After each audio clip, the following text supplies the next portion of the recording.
Mungkin di sini masih banyak yang salah paham tentang gua itu dari awal mulai, itu adalah entrepreneur ya, pengusaha atau investor.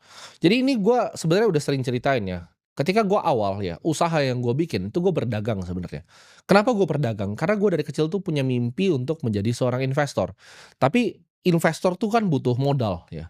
Jadi untuk mengumpulkan modal itu, gue itu berdagang ya. Jadi hasil dagangan gua, itu sedikit yang gue putar kembali ke bisnisnya. Hampir semuanya tuh gue jadikan modal untuk gue berinvestasi. Jadi apapun jenis usaha yang gue lakukan dari minyak rambut, sedotan, gue pernah jadi wedding organizer, semua yang gue lakukan itu ya agen properti, itu semuanya tuh gue tabung, ya. Gue nggak peduli apapun tuh gue kerjakan asalkan dapat duit ini bisa gue tanam di pasar modal. Gue paham ya, gue tahu diri bahwa ketika gue kecil, gue itu mungkin bukan orang yang seperti Larry Ellison ya, yang bisa bikin Oracle atau misalnya Microsoft, seperti Bill Gates ya, atau misalnya yang bikin Walmart.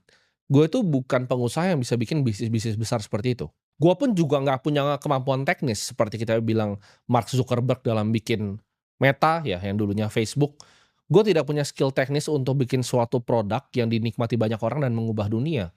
Gue tahu akan hal itu, tapi gue pengen ya, jadi owner dari perusahaan-perusahaan seperti itu. Dari perusahaan-perusahaan yang hebat, perusahaan-perusahaan yang besar. Ketika gue masih kecil ya, gue 14 tahun, waktu itu gue baca-baca buku tokoh orang sukses dari macam-macam, ya. Dari yang bikin Mitsubishi, dari yang bikin apa, Enzo Ferrari, waktu itu bikin Ferrari, dari Bill Gates ya, Warren Buffett, ya. Macam-macam tuh gue pelajarin. Tapi satu tokoh itu yang paling membekas di hati gue, yaitu Warren Buffett. Kenapa? Karena dia itu adalah investor. Jadi di bukunya itu waktu diceritain dia adalah investor ya. Dia beli perusahaan tekstil yang hampir bangkrut,